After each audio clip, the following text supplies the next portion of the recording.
హాస్పిటల్కి తీసుకొచ్చారు? నాకు ఇక్కడ కొద్దిగా పనుంది. మీకు పనుంటే నన్నెందుకు తీసుకొచ్చారు? అబ్బా, కంపెనీగా ఉంటావని. కూర్చో. హలో మిస్టర్ రాజా. నమస్తే డాక్టర్. Fine, thank you. ఈవిడ నా మిస్సెస్. నీతో విషయం మాట్లాడదాం. రెడీ. నువ్వు ఇక్కడే ఉండు, నేను ఇప్పుడే వస్తా.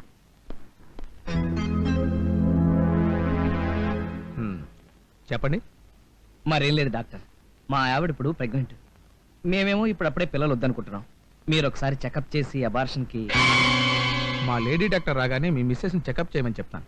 ఓకే డాక్టర్, నేను మధ్యాహ్నం వచ్చి కలుస్తాను. ఈ ఫీజు ఉంచండి. Thank you. మీ మిస్సెస్ ని బయట వెయిట్ చేయమని చెప్పండి. అలాగే.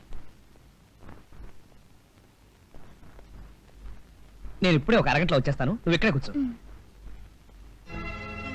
ఇప్పుడేం చేయడం?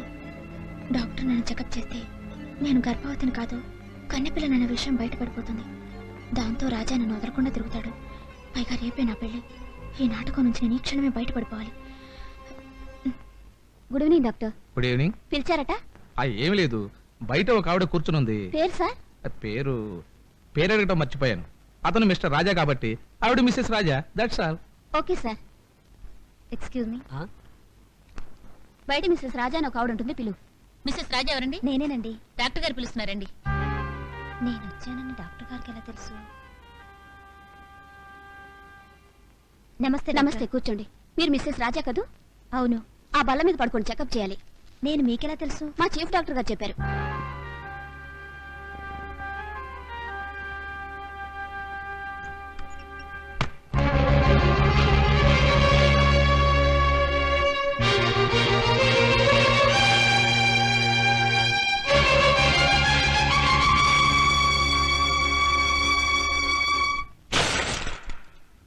ఏమిటి కీర్తి ఇది? ఇక మీదట మన జీవితంలో రాజ ప్రసక్తే లేదండి. ఏమండి, ఒక ఆడదానికి నిజమైన సంతోషం కలిగేది తాళి కట్టించుకున్నప్పుడు కాదండి, బిడ్డకు తల్లైనప్పుడు. కానీ మీరు నాకు అదృష్టం లేకుండా చేశారు. ఇప్పుడు నేను నిన్ను ఏమి చేశాను నువ్వు ఇంతగా బాధపడిపోతున్నావు? మీరేం చేశారో మీకు తెలియదు. ఏం చేశాను? నాకు అబార్షన్ చేయమని మీరు ఆ డాక్టర్ చెప్పలేదా?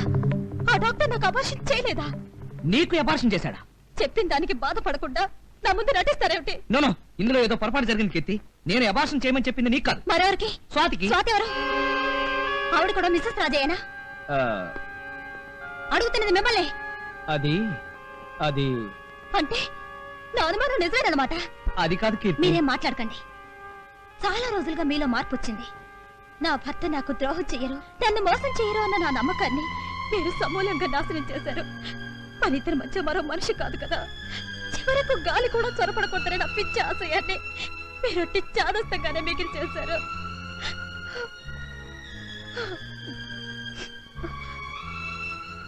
మీరు దారి తప్పడమే కాకుండా నన్ను శాశ్వతంగా గొడ్రాలుగా మిగిల్చారు.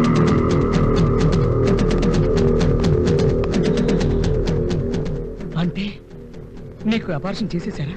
మీరు చేయమన్నాక చేయకుండా ఎలా ఉంటారు?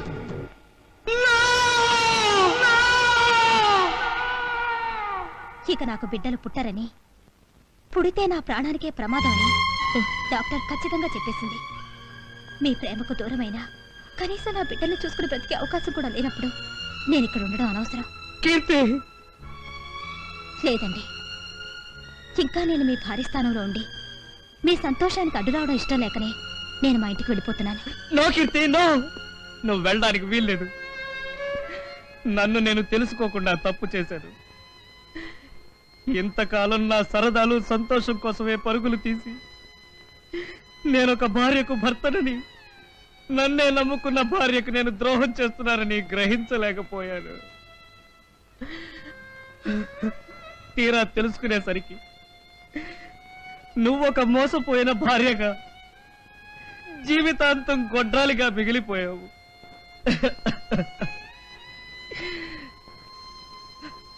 నన్ను క్షమించు కీర్తి. కీర్తి, కీర్తి, కీర్తి, కీర్తి, కీర్తి. పరుగు తీస్తున్నావు. జీపు ఏమైంది?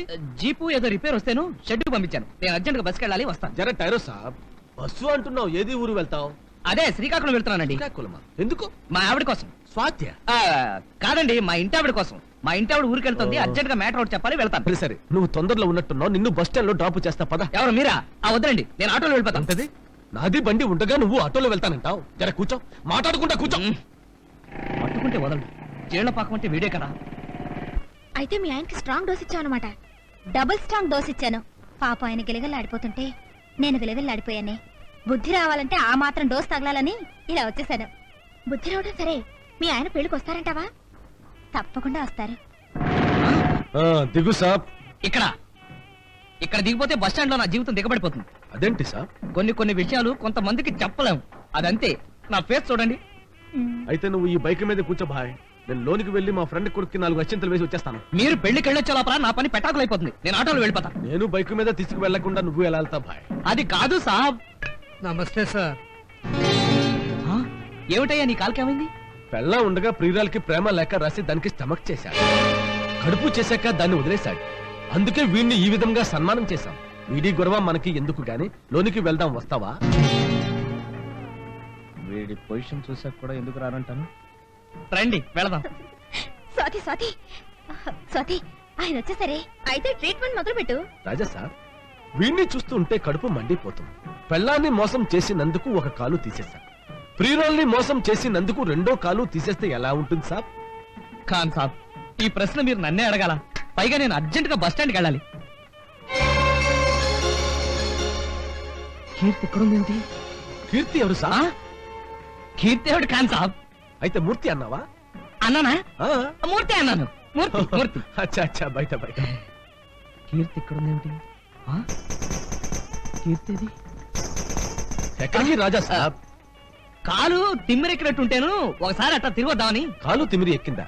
చూసావా, కాలు ఉంటేనే బాధలన్నీ. వాడికి ఆ బాధే లేదు.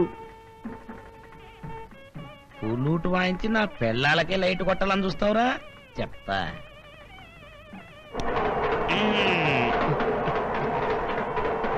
ఇప్పుడు చెప్తా నీ పని.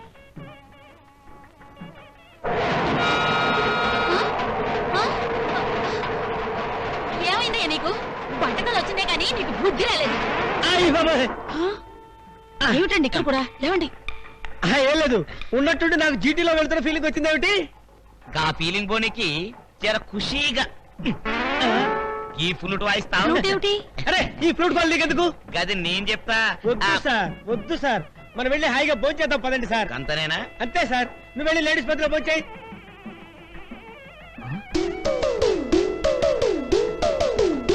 ఆ చూపేంట్రా కొట్టనంటే.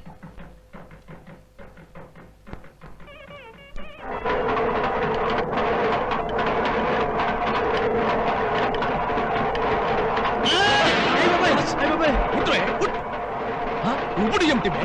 నా మీద పడతావరా ఉల్లుక్క పట్ట? నా పెళ్ళాం అనుకున్నాను సార్. నీది పెళ్ళమైతే మాత్రం నిచ్చిన మంచి దూకుతావా? దీనికి శిక్ష ఏమిటో తెలుసు? ఏంటి సార్? ఇది బే. సార్ మేల్లో వెళ్తున్న ఫీలింగ్ వచ్చి పట్టారు సార్. కీర్తి అమ్మా, కీర్తి కీర్తి కీర్తి అమ్మా. కంగారు పడకు, నువ్వు మూర్తి అన్నా. అంతే కదా, మూర్తిరేగా అంటాను. మీరేమిటి ఈ గదిలోకి వచ్చారు? నువ్వెందుకు వచ్చావు సార్?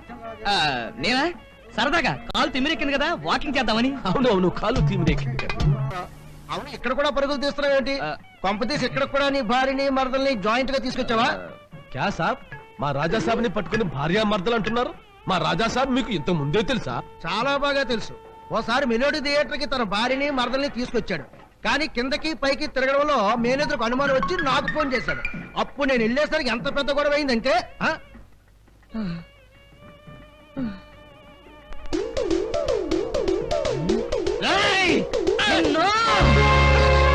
కీర్తి కీర్తి ఏం జరిగిందంటే, ఏంటి రాజా సాబ్, అమ్మాయి మీద పట్టుకున్నావు?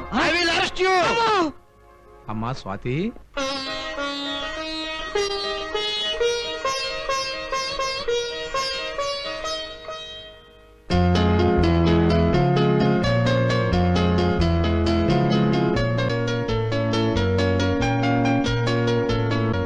మీరు చెప్పేది నిజమా?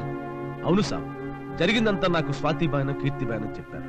అసలు నిన్ను ఈ పెళ్లికి తీసుకురమ్మన్నది కీర్తి బాయనే. తప్పుదారిని నడుస్తున్న నీకు బుద్ధి చెప్పడానికి వీళ్ళిద్దరూ కలిసి ఈ నాటకం ఆడారు సాబ్. పెళ్లికి ముందే సినిమాలకి షికార్లకి తిరిగి అబార్షన్ చేయించుకున్న ఈ నీతి మాలిన దాన్ని నేను కోడలుగా చేసుకోవటమా? వీల్లేదు, ఈ పెళ్లి జరగదు.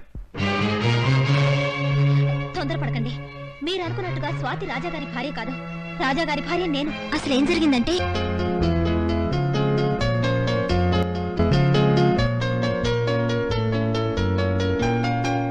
చెకప్ చేశారా? చేశాను సార్. ఇప్పుడు ఆవిడకి 4వ నెల. పైగా ఆవిడకి అబార్షన్ చేయించుకోవడం ఇష్టం లేనట్టుంది. అయితే ఆ రాజా అతని భార్యకు తెలియకుండానే ఆవిడకి అబార్షన్ చేయించదలిచాడనమాట. సరే, మీరు ఆవిడ అడిగినట్లుగానే ఆవిడకి కావాల్సిన మందులు రాసామండి. ఆయన ఏమీ చెప్పకుండా నన్ను సడన్ గా హాస్పిటల్కి తీసుకెళ్లి అబార్షన్ అంటే నాకేం చేయాలో అర్థం కాలేదే. డాక్టర్ మాట విని నేను ఆయన్ని నిజంగానే అపార్థం చేసుకున్నాను. ఏదేమైనా ఆ టైంకి నేను అనుకోకుండా వచ్చాను కాబట్టి ఆ గండం గట్టెక్కిపోయింది. ఇప్పుడు ఏం చేయాలో చెప్పు. చేయడానికే ఉంది. డబుల్ గేమ్ ఆడలేక మీ ఆయన చేతులెత్తేసినట్టే. అంటే మనం ఆడి నాటకం సక్సెస్. చాలా చాలే అమ్మా. జీవితంలో నాటకాలు ఆడిన దాన్ని కోడలుగా చేసుకుంటే రేపు పొద్దున పెళ్లి అయ్యాక కూడా మరొకరితో నాటకాలు ఆడదాని గ్యారెంటీ ఏమిటి? ఈ పెళ్లికి నేను ఎంత మాత్రం అంగీకరించను. పీటల మీద పెళ్లి అయిపించి నా కూతురు బతుకు నాశనం చేయటం నీకు భావ్యం కాదు. ఏమిటయ్యా భావ్యం కాదు? నీకు బాగా డబ్బు లేకపోయినా కాస్త పరువు అయినా ఏడ్చింది అనుకున్నాను. ఆ పరువు కూడా ఆడనప్పుడు నీతో నే సంబంధం కలుపుకోవడం ఏమిటి? రండి సార్. రారా. వదలమ్మా. ఏమిటమ్మా ఇదంతా? ఏమిటి చెప్పు. నీకోసం ఇది నాటకాలు ఆడటం ఏమిటి? అందువల్ల నీ కాపురం బాగుపడి తిని పెళ్లి ఆగిపోవడం ఏంటి? ఏమిటమ్మా ఈ న్యాయం?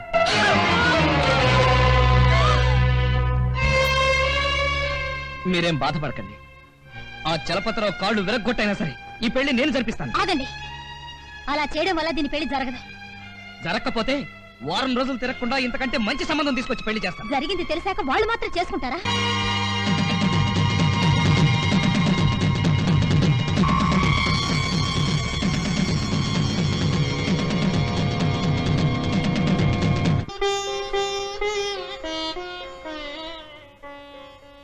నీ పెళ్లి ఆగిపోలేదే. ఈ ముహూర్తానికే జరుగుతుంది. నిన్ను పెళ్లి చేసుకోబోయేది కూడా మరెవరో కాదు, మా ఆయనే. కీర్తి, అవునండి. నాతో జోక్ చేస్తున్నావా? నేను కాదు, ఆ భగవంతుడే మనిద్దరితో జోక్ చేశాడు. తెలుసో తెలియకో ఒకప్పుడు నేను నీకు నాకు ఒకే మంచం, ఒకే కంచం, ఒకే భర్త అని అంటుంటేదాన్ని కదా. ఆ మాటనే ఇప్పుడు ఆ భగవంతుడు నిజం చేశాడు. నీ స్నేహితురాలి పెళ్లి చెడిపోయిందన్న బాధతో అలా అంటున్నావు గాని ఈ పెళ్లికి చట్టం అంగీకరించదమ్మా. చట్టం? మా ఆయన మీ అమ్మాయి వెంట తిరిగినప్పుడు అడ్డురాని చట్టం, దీని పెళ్లి చెడిపోతుంటే అడ్డురాని చట్టం, నేనిచ్చే పరిష్కారానికి మాత్రం ఎందుకు అడ్డొస్తుంది బాబాయ్? నువ్వు తొందరపడుతున్నావు కీర్తి. లేదే, అన్నీ ఆలోచించే ఈ నిర్ణయానికి వచ్చాను. నా కాపురాన్ని నిలబెట్టడానికి నీ జీవితాన్నే పణంగా పెట్టి నాటకం ఆడావు. అలాంటిది ఇప్పుడు నీ జీవితాన్ని సరిదిద్దాల్సిన బాధ్యత నాది కాదా? నువ్వు చెప్పింది నిజమే కావచ్చు, కానీ దానికి ఇదే మార్గం. చూడండి, మీరు మరో స్త్రీని పెళ్లి చేసుకుంటే బాధపడాల్సింది నేను. అలాంటి నేనే ఈ నిర్ణయం తీసుకున్నప్పుడు మీకు అభ్యంతరమే ఉంది?